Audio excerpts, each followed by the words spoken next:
Welcome to Talk Cosmos, the show where Sue Rose Minahan and her panel of guests bring you leading-edge astrology conversations through a journey of soul growth patterns connecting astrology's energetic cycles. Get ready to understand your path in the cosmic roots of the stars.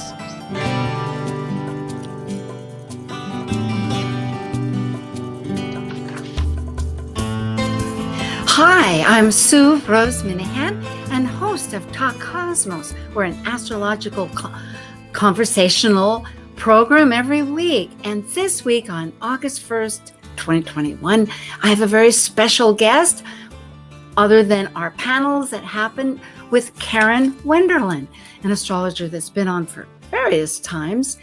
And our subject is going to be an astrological measurement part of Uranian astrology that I'm fascinated with, has its own history, and it's a lot about Transneptunian, if I have that right, points. And three of them happen to be creating a Yod called the finger of God. But what is that? That is where generally you want to make salad dressing, I always say, because nothing really connects. But if you blend it and work with its highest mean, in other words, that emphasis of our highest good, then there is a potential development that it's seeking to move within us.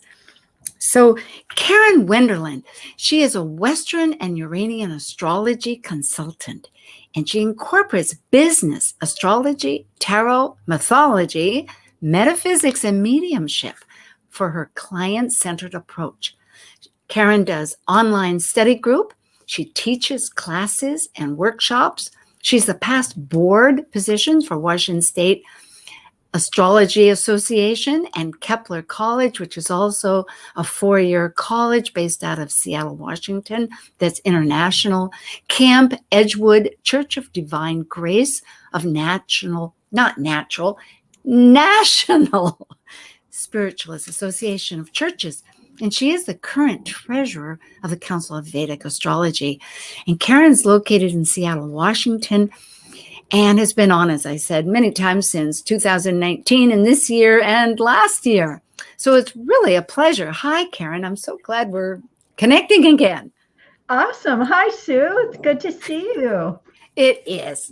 Tell me about Uranian astrology for myself and those that don't really study this aspect of astrology. So Uranian astrology is fussy. It likes all these little tiny measurements that we have in astrology, things like midpoints. And while all astrology uses aspects, Uranian astrology aspects are very small. They're not large at all. It seeks for aspects that create action. So it's really important with Uranian that something's going to happen out of whatever you're looking at. So if it's just a weak aspect, might happen, might not happen, we're not really that interested in it, because the Uranian system is again more outward oriented rather than inward oriented. Thank you. That is illuminating, actually. And I know that I have the books of it because there are midpoints. It was really quite organized. I think Witte, you were mentioning, Witte, was the founder of it back at World War I. And it was, for the focus. Yeah. And, and he was an artilleryman at the time in World War I. And so he wanted to be as accurate as possible and discovered that, oh my gosh, I can use this system. He developed the system so that he could be more accurate. And he discovered 4 little points in the sky that he didn't know what they were, but he was able to say these points repeated themselves over and over again.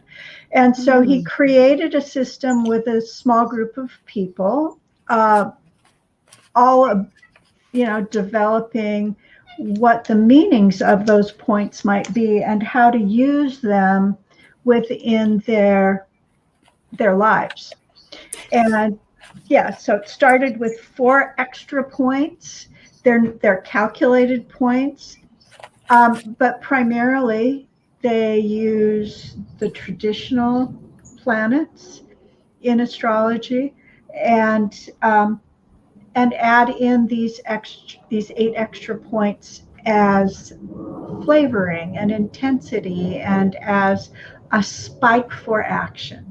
Well, I think our conversation, you're going to even give further depth how it really does resonate. I'm fascinated because I know for myself, when I have a reading or education about the midpoints, which are within that system of his, it is really incredible that like this midpoint between the sun and the moon, I think Anne Orderly says is almost a necessity for everybody to know what it is in their chart. Mm-hmm. And so it's one of these things astrologically that shows more.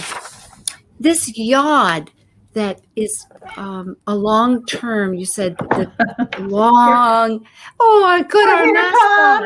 Here comes Tux. I love him. He came in from outside just to talk to us. It's a good, like a show thing. The curtain has started and here we are now. Of course. So our animals have to show up. It's just the way it is. Yeah. So these 3 are, maybe we should talk about each one. There's an apex and a yod for our audience that's in conjunct a sextile 2 points. And it is, so a yod is an aspect pattern. It's fairly unusual to happen. And so when they do, the points that are in conjunct are not happy. They don't understand each other at all. And so the point at the very center is a little point called Admetos. And Admetos is he's tough. He's harsh. He's the ground. He's your raw materials. He rules everything in the ground. He's durable and stable. He doesn't like to change. But he is a part of the whole cycle of life. So there's a movement there. He wants things that are dying to die, to be done living. And then he wants that to putrefy and get all gross and disgusting and turn into the dirt again and allow itself to be fertilizer for the new growth that's coming. But when you're dying, you don't know what's coming. And it doesn't look, and what you think it's going to be, you don't ever know. So part of the problem with dealing with Admetos is that change is afoot. And you can spend a lot of time resisting that change. But the more you resist it, the stinkier it gets. So it's like, what is that? Yeah, it's like an egg. I remember once I did Easter eggs for some children that I was partnering with this long term caring for as a step person with these kids. So we had the Easter eggs out, and the boy just did not want to give up on these eggs. He'd never had these colored eggs, and we kept them for a long time, it turned out, because I'm sorry to say, when they opened up, talk about putrid, there was a maggot. And it was like, oh my gosh. It really does show that the things, there's a reason why. Yeah, there's decay. There's life and decay. The leaves fall, they go into the earth. Yeah. Mm-hmm. Yeah. So. And so on a psychological level, you can drag around your wounds with you for years, but they're dead and gone, and they're stinky, and they're messing with your life. And so when we have pieces that are aspecting in your natal chart with Admetos, the first place I would ask people when I see that is, what in your life do you need to let go of, like 6 months ago? Because you know what it is. You may not like it. You may not want to, right? But it's got to go. Got to go. Yeah, there's no choice. Yeah. And people are often with Admetos in resistance to the reality of what life really is, of what's going on. So you can, because Admetos doesn't want to change. By its nature, it's really fixed. It doesn't want to change. And right now, Admetos is in the sign of Gemini. So it's in the sign that represents the mind and our ideas and how we learn and what's important to, what's important to us, what excites us, where we want to go, because it's cool, it's fun, it's exciting. And it's a little chatterbox of a little kid, it's like really infectious and happy energy. And here's this Debbie Downer coming in to this Gemini saying, well, what are you thinking? And is that true? And I get you're really excited about that, but really, kid, come on. Yeah. And what degree is it again, Karen? So right now, today on August 1st, it's at 3 degrees of Gemini. Oh, meaning that because our nodes, North Node, and they go retrograde in their cycle, we will be approaching 3 degrees within now, and when it departs on January 18th, probably somewhere in the fall. Sure, you bet. Well, and so that brings more energy up. So wherever, because Admetos, these outer planets or points, they're not planets, outer points move so slowly. I mean, Admetos takes, what is it? Admetos, I have to look on my cheat sheet, takes 617 years to go in one orbit around the sun. So it's a tremendously long period of time. The farthest out planet is Pluto, and it takes 247 years. Yeah. So, 3 times as much. Yeah. I know Eris is 500 and some. I read about that. Eris? Yeah, because Eris is Pluto squaring Eris. Yeah. So it's long cycles. Yeah. Yeah. And so they stay in one place for a very long time. If 360 minutes of arc are one astrology circle, 617 years would be just over half a degree movement every year, or not quite half a degree. So it's very, very slow. So it'll go from 3 degrees Gemini 01 at by January 2022, it'll be at 3 degrees 45 minutes of orb. So that's really slow. Since our sun moves 1 whole degree every single day. Well, right? In some ways, in Gemini, it seems like there's great opportunity because how we think is how we feel, and how we feel is what we get. The law of attraction is, realized. It's our feeling and beliefs. So, for instance, I'm taking a personal myth class with Dr. Tad, and it's like, what stories am I telling myself? So I'm thinking this is where maybe Admetos could be my friend by realizing, ditch that one. I may have served me as a kid, but hey, do I want that truth? Maybe I can rescript it. Exactly. Yeah. Or half full instead of half empty or something. Yeah. Or what were you going to say? And rearrange it so that it's taking you in another direction, because this Admetos will, when you really look at what are the ideas that I have in my head, because I get that there are facts, but the facts are kind of scientific, mathematical. They're not everyday practical. It's like, well, be kind to other people. That's a good piece of belief system. But there are places where, if you're kind to a drug addict, that is not going to help them.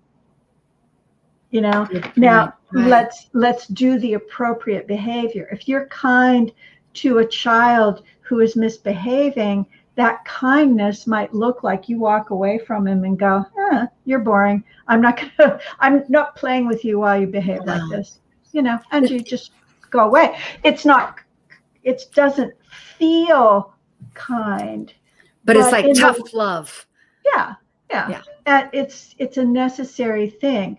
And the earlier you get, it's like anything in life, when the earlier you get there, when you feel like, oh, something's not quite right, and you examine it, the easier it is to deal with, because it's not entrenched, it's not in you. It's not so hard to pull out. So when Admetos is interacting with someone's personal chart, then this is almost a therapy moment. It's a time to go deeper inside. And with Gemini is to look at, well, what are my underlying belief systems? What's truly important to me? Where are my feelings wrong? Yeah. Because a lot, Yeah, well, it reminds me too of the conditioning. I'm thinking of Saturn. We just left all that stellium with Saturn. And one of the big code words, it seemed, was conditioning. Is this authentic, or is it, where did I get that idea? Yeah, and has it served its purpose? Yes, so good. So it just moved into Gemini in 2017. And before it was in Gemini, it spent many, many, many years in Taurus. And Taurus is practical and earth-based, and let's do life in a very practical. I need money to survive. What do I need to survive? Mm-hmm, okay. Mm-hmm. So it's like, if you grew up during the Depression, money and resources, you had a garden, you stored food, you did a lot of really practical things. Self-reliant. Yeah, exactly. And it was so, and now it's changed, so that, isn't it interesting that we're living now in an age where communication is so vital and essential. In Taurus, it's like you communicated about your basic needs and values. Yes. And you didn't need to communicate. Communication was more important. It was about stuff. It was about things that you needed or could do. It was about doing, because Taurus was about doing. Well, Gemini is not about doing. It's about talking about doing. Sharing, connecting. Just connecting. Yeah, it's like, there's this, and then there's that, and then da da da da da. Well, a lot of people are still stuck in if you say it, it must be true. Oh, yes. When all Gemini wants to do is just talk about it. Okay, let's throw a lot of ideas out. Yeah, explore the options, see the diversity, try to figure out, is there another side of this, which actually is good if we're trying to unearth what has been stinky. Where is it stinky? Yeah, it's like, and to have a good friend, it's like, when somebody says something, it's like, really? It's like to challenge somebody and go, wow, really? Where did you get that idea from? That's really interesting that you think that. Where did that come from? Because then that's kind of a service that you could have with your friends when they're saying something that's just kind of weird. It's like, what is that? And as we're changing and becoming more flexible and more inclusive in the world we're trying to create, then certain patterns of speech,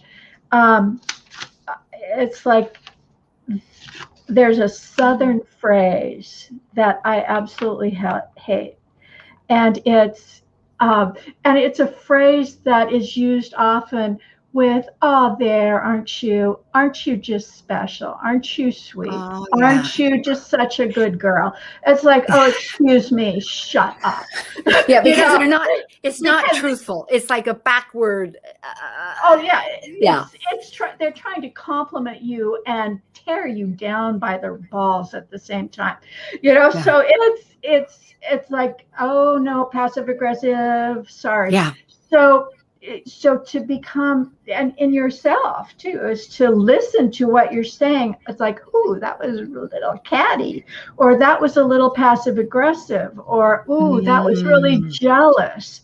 Or what was the was, real intent? Yeah. Yeah. And then go, what in me caused me to, that's the first thing that came up that I needed to respond like that.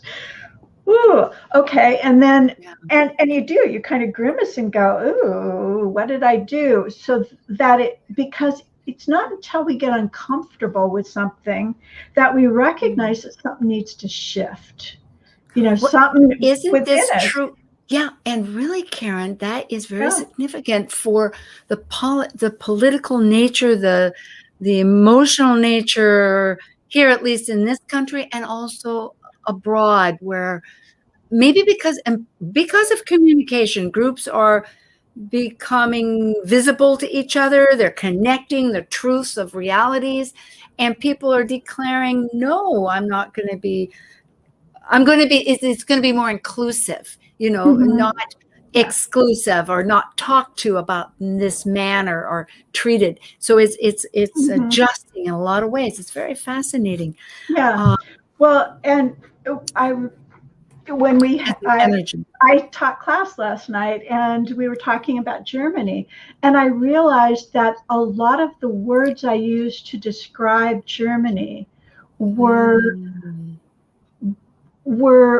just, kind of not, it's like, ooh, that's an old term, and I need to rethink the ideas of how I speak about a country or a place or any person, actually. But that really stuck with me last night in class, because it's like, here's a point of view about a country that's not necessarily a true thing. Yes. Now, Good point. Good point. Yeah. And because I think the circle's broadening all the time, and so how we incorporate. But go ahead. Yes. Yeah. Well, and so a piece of Gemini, of having Admetos and Gemini underlying everything, right? The underlying piece is that as it's just moving in, it's like, oh, what old ways have I had about talking about people and cultures and assumptions that I've made about the other, right? Or the world, or the earth, climate change, or, all these ideas that I have, all these assumptions that I made about what is true, what is real. And to find out now that, oh, some of those aren't so true. It's like, oh, Italians aren't lazy. That was a common one when I was a kid, was that Italian people were lazy. It's like, that's crazy. Are you kidding me? Must have come from the war, I guess. Who knows? But I don't know either. I had we don't know. And we don't know where it came from, right? But it's there I'm old enough, it's in my head, it's part of my program. I have to go, whoops, stop, time out. That's not true. I was in Italy, and I saw real Italian people, because we could connect. The only way we used to be able to connect with people was by actually physically going to a place and meeting a person of that culture or that nationality. But when we are on Zoom, Yes. we can meet people from all over the world, and they're just like us. Dang, isn't that great? Yeah, it is. And I think I'm just thinking too with Taurus, there's the purpose so involved with the whole, because it's value, it's Venus, it's purpose.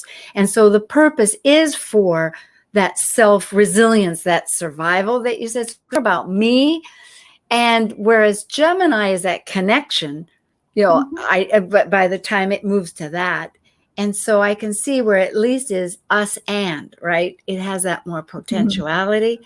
Well, this is fascinating because we haven't even gotten to the sextile. And I think right off the bat, I know that the issue is they're in cahoots. I mean, the sextile planets are connecting to each other. It's how they can focus in. But I'm already sensing that there is a pathway because of the fact that Admetos, Ademetus, I have that right, I hope.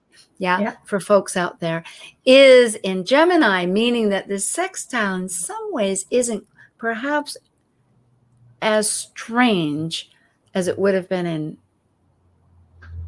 of course, it didn't have a Yod. Taurus.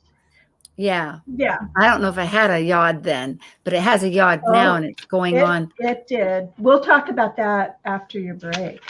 Oh, how about that? Okay. Well, I am with Karen Wennerlind, astrologer, Uranian, and Western astrologer from Seattle, Washington, who teaches and consults. And this is Talk Cosmos, August 1st with Neptunian Points Yod. We're going to play with our shadows.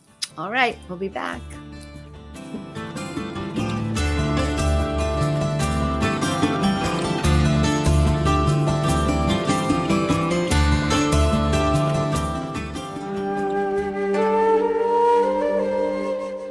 While we take a break from this week's edition of Talk Cosmos, let's take a look at this cycle's archetype. We are currently in the Yang period of Leo, ruled by the solar sun. Having departed from a cycle based on the internal process of emotional attachments requiring security and safety, the energy of Leo externally manifests our legacy through children and artistic creations. As a fixed Yang fire sign that desires to ignite actualization, Leo the lion takes the risk to generously exhibit love and welcome all to share their stage with joyous pleasure for living life.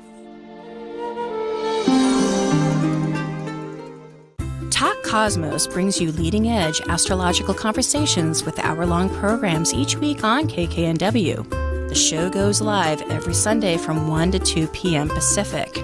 Talk Cosmos weekly programs are also available to watch live on Facebook and YouTube, along with daily chats throughout the week on the Talk Cosmos YouTube channel. While you're there, make sure you click like and subscribe buttons so you can get the full Talk Cosmos experience. Or, if you'd rather listen to the show archives with audio only, the entire podcast collection since 2018 is available on most podcast carriers. So, grab your coffee, tea, or kombucha and enjoy the show. Hello, this is Dr. Judy Safrir. I'm a holistic psychiatrist in the Boston area and an evolutionary astrologer. And you're listening to Talk Cosmos on Alternative Talk 1150 AM, where we discuss the meaningfulness of our roots in the stars. Alternative Talk 1150, online at 1150kknw.com. Well, very good. Back again. And now we've talked about these amazing Transneptunian points, Admetos, the stinky pot. No, but truly it is where life needs to end things. So we need to get on board and recognize it happens to be at 3 degrees Gemini. And the other, so here, if just to recap, it points in our, not points, but aspects in our thinking is wanting to shift, especially if it's in a chart for the USA and it's worldwide and it's there for a long time and personal. So these sextile points Cupido and Apollan. Apollan. Yeah, and that's if you could give those degrees and what they signify and what this struggle is doing. Yeah, thanks. So Cupido is at 2 degrees of Capricorn, and it's very close to what we call a world point. So a solstice point is the cardinal ingress, and so in this case, it's just past the winter ingress in Capricorn. And so when things hit that point, they become really extreme and really more profound. A Cupido is the fastest moving of the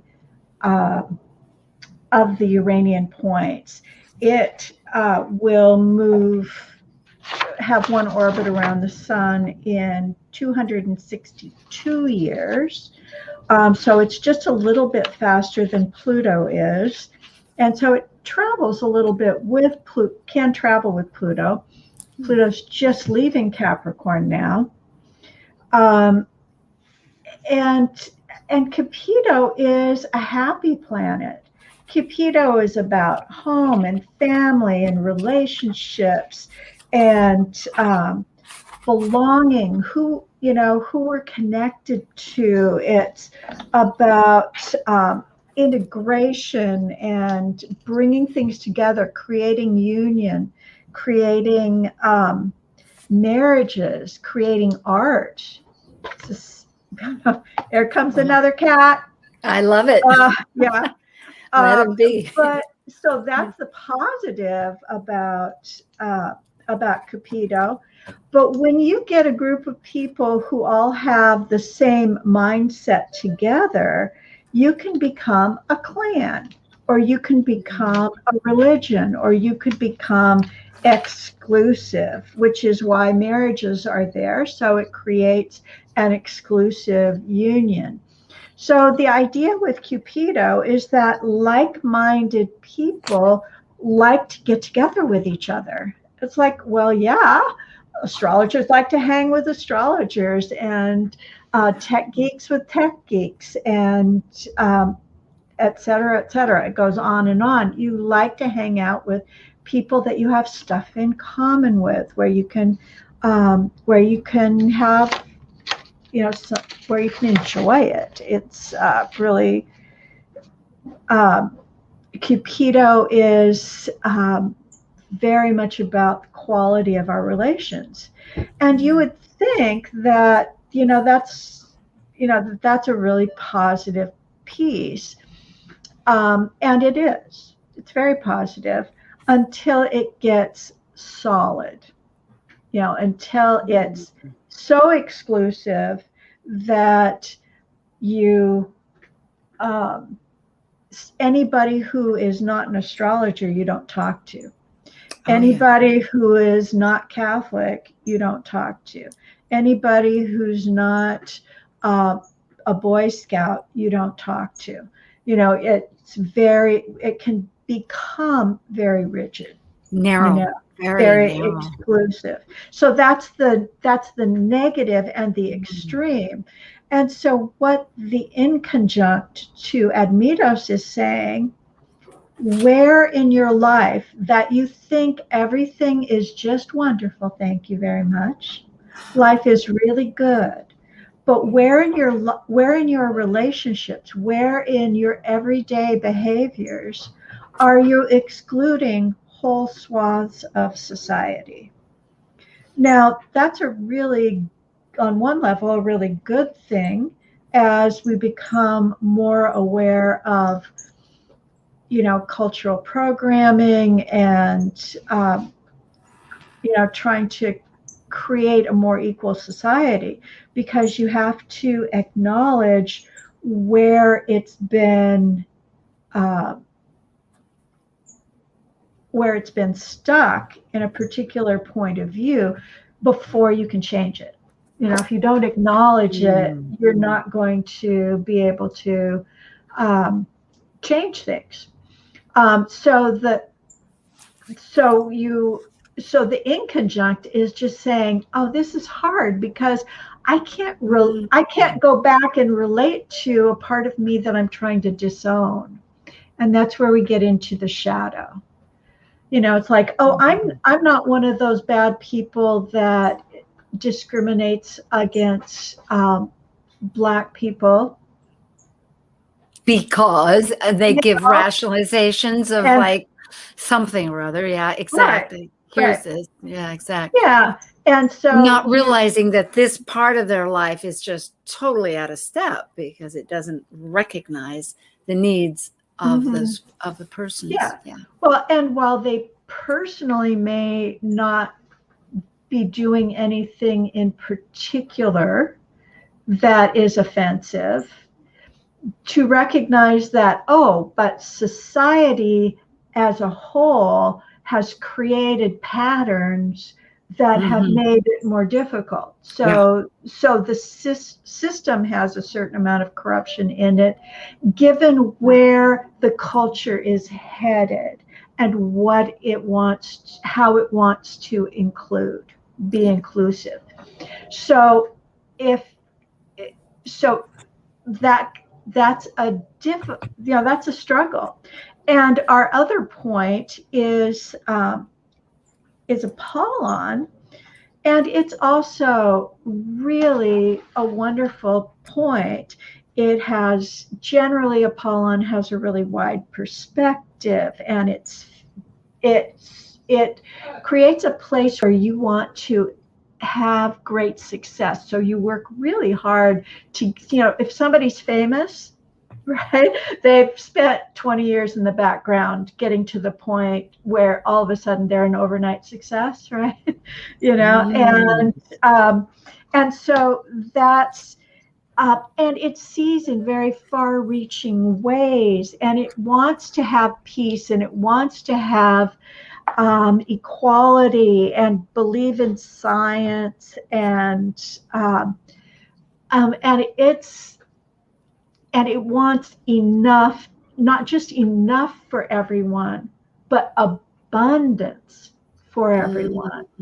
And so in that abundance, it can get caught up in going, but my ideas will bring fame and glory. And now I'm going to focus just on what I think is the way, and not on, and maybe on the big picture, and that I can't focus on details, on the things, well, how do I get there? So, it's like making chocolate chip cookies. There's steps. So you do step one, you take the butter out of the refrigerator so it softens. You don't just throw the butter in the chunky thing. like it just isn't going to work, right? But that's when true. So you have to get mindset of chocolate chip cookies. And when you're having these discussions with yourself about the big picture, you can say, well, it's like this, and it's like that, and it's like this. But in the meanwhile, you just overlook what is absolutely the most obvious thing in the world. It's like, oh yeah, but there is this thing over here. Yeah. It's like not taking the butter out of the refrigerator, and you're trying to make cookies this second, and the butter is too hard. So then you throw it in the refrigerator, you throw it in the microwave, and it melts. And then your chocolate chip cookies are yucky. Yeah. Now, what sign is this Apollan in? And I think they're both deal with Jupiter in a sense. They're like a mix of Jupiter. Yeah. So Apollan is at 3 degrees of Scorpio. So Scorpio is what we call a fixed sign, and fixed signs are stubborn. And Apollan isn't normally a stubborn kind of energy. It's easy because it wants to always see the big picture. And here's Scorpio saying, so one of the places in Scorpio can be, I am so sure that this is the right way to do this thing. Wind turbines are going to solve our problem with electrical generation for the whole world. And that's just the end of story, be all, end all, and nothing else is true. Well, not so much. But go for going after that wind turbine thing, right? It's like and it gives you the stick-to-itness to stick with whatever your ideas are. So that's, and you can stay in relationships and in work groups with people and organizations that are going towards the values and the things you want to accomplish. There can be a tendency during that period of time to say, but the leaders aren't pure. Oh, okay. Well, there is the shadow side, which we're talking about too, involved with this, because whenever you try to get energies that don't collaborate easily, or even if they do, they bump up against all of that. And there is control and possible manipulation to have power, because it is a soul growth. Scorpio is exchanging those resources, and they want, if it feeds them, it's power. And if it's not, maybe on the shadow side, they would manipulate in order to get it work anyway. Right. To make it work. Yeah. Right. We're going to make it work. So, but regardless. Yeah. The ends and the means. Mm-hmm. And so our Cupido and our Apollan are talking to each other real nice. We've got these groups of people that can talk to each other. Because they're in a sextile relationship with each other. But when they start talking about that Admetos guy out there, that problem that's in that yod, that's out there, then we don't agree. And now all of a sudden it's the Democrats and the Republicans, and it's, it's the my way or the highway. So this religious group is the only one the only path to God, right? And it's like, not so much. You can. And since both of those points are part of the yod, there can be a break, and we're looking at Gemini, there's a breakdown into the us's and the them's. Who is my group, and they become the in group, and here's the folks that are like me, so they are good. And so if you're looking for belonging, then you have to follow every step. You can't deviate from, so this is really intense, because you can't deviate from the party line. Okay, so there's no room in this conversation to have a conversation. No, because the ideal would be, thinking often I have with the North Node in Gemini, bring in more words with different definitions to bridge a new concept. They might elicit some common ground. Right. But I can see that because we are talking about a consensus, Capricorn can be consensus, and Scorpio can be very controlling as far as resources, that can work. So if just looking on some political basis, like thinking environmentally, trying to say that, no, we don't need pipeline energy across sacred ground. We don't need, for instance, as one political problem we have, and there's so many to choose from. There are. It's like, pick up sticks. Oh, yeah, it's like, one more. I wish it were. I wish we could, solve them. Yeah. So this particular yod, since it's at early degrees in a sign, it's also very immature in its thinking. It hasn't developed its ideas fully to be able to hold the deeper conversation that wants to be held. Okay, because sometimes Apollan just says, here's the big picture, don't mess with the little stuff. And it doesn't ever get to the root cause of something. It just says, okay, it's all better now. We talked about it, it's all better. You know, it's like when somebody hurts you and they come back and they apologize, but it's like, I'm really sorry that I hurt your feelings. Do you want to get together on Tuesday? It's like, no, I'm still mad at you. But why are you not mad at me? and not I apologize. respected.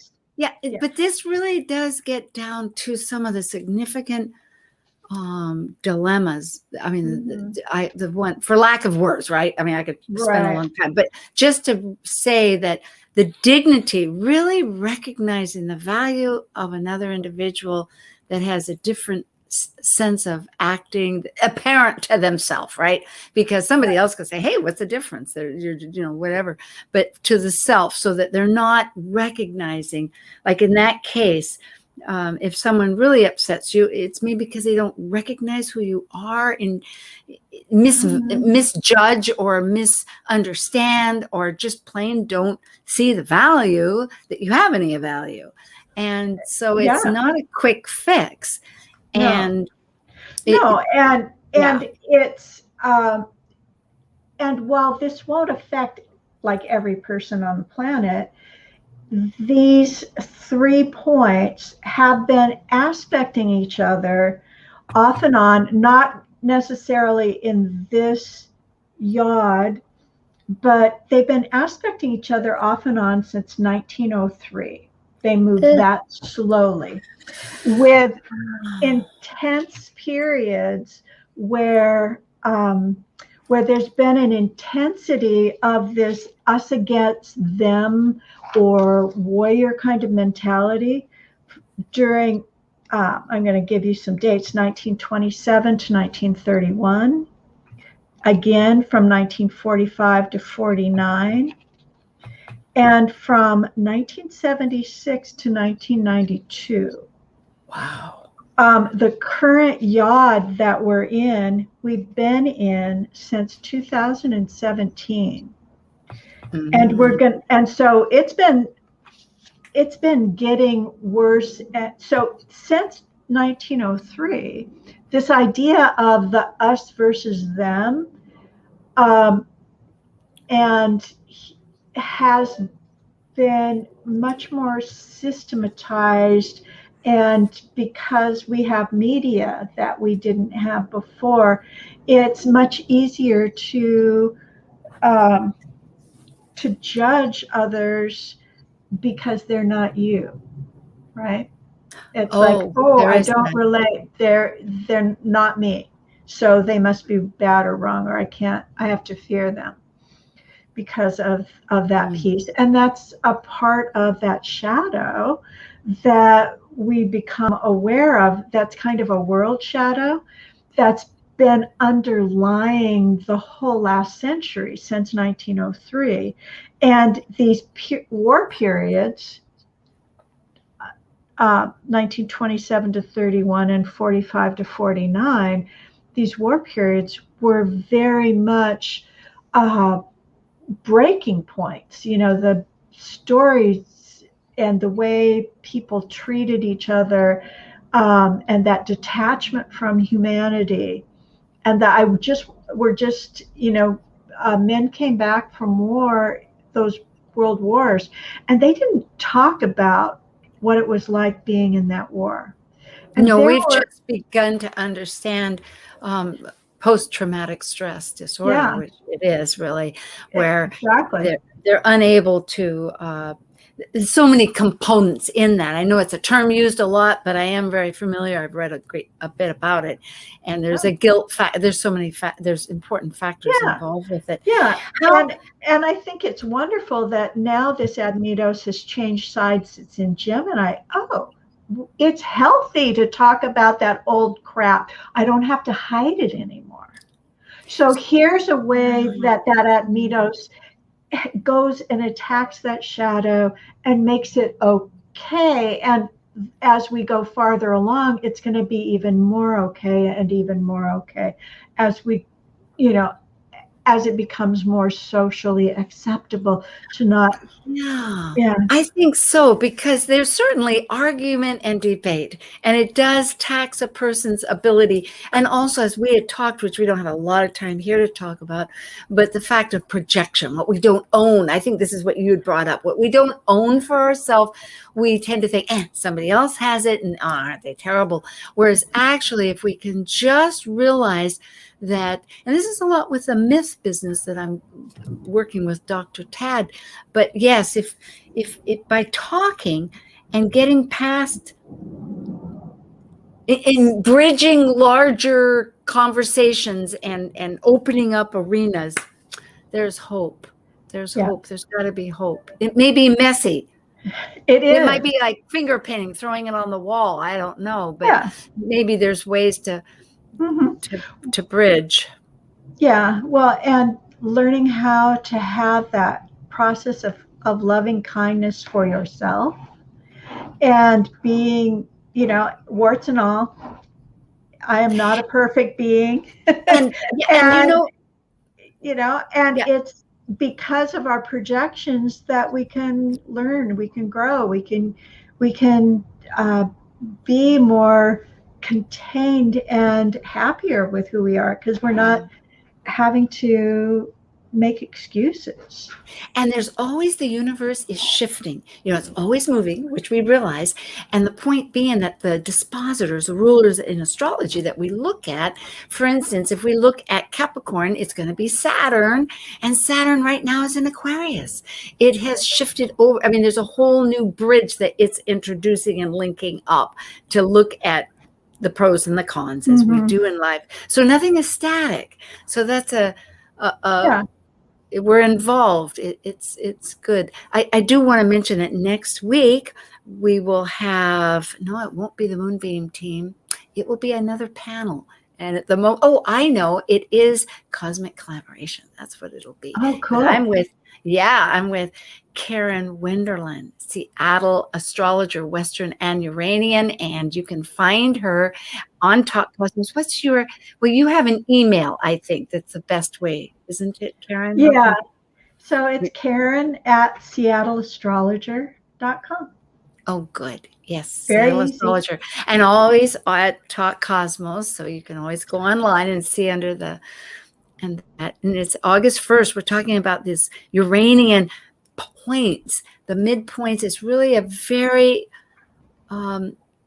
it's advanced in the sense of learning in a way. There's a lot of building blocks, but if you're going to get a reading, it's very appropriate. It speaks great information.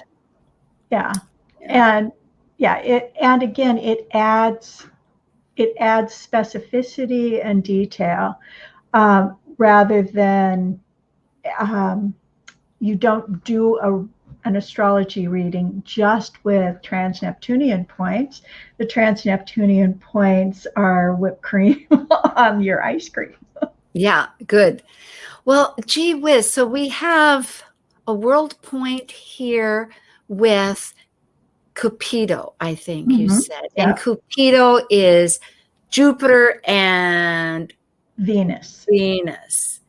Yeah. Which is the most interesting. So it's that benefic sense, but it's working with Apollan, which is Jupiter, and Gemini, that's more of the cerebral. Let's see some big picture guys. Yeah.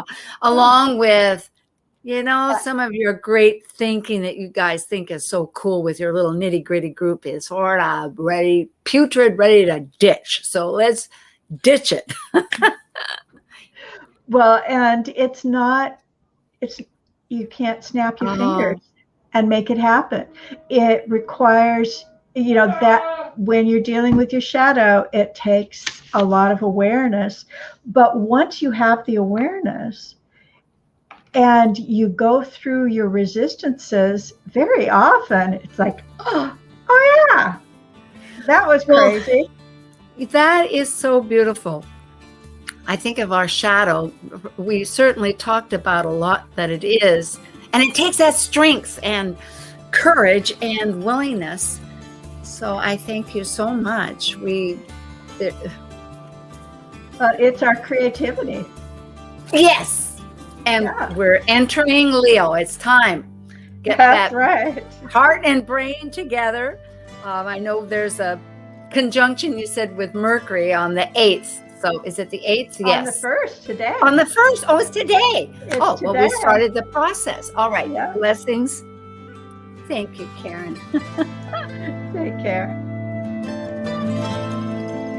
Thank you for joining us on Talk Cosmos, the show where Sue Rose Minahan and her panel of guests connect soul growth patterns with the energetic cycles of astrology. Be sure to tune in next Sunday at 1 p.m. Pacific Time to continue your journey through the roots of the cosmic pathway.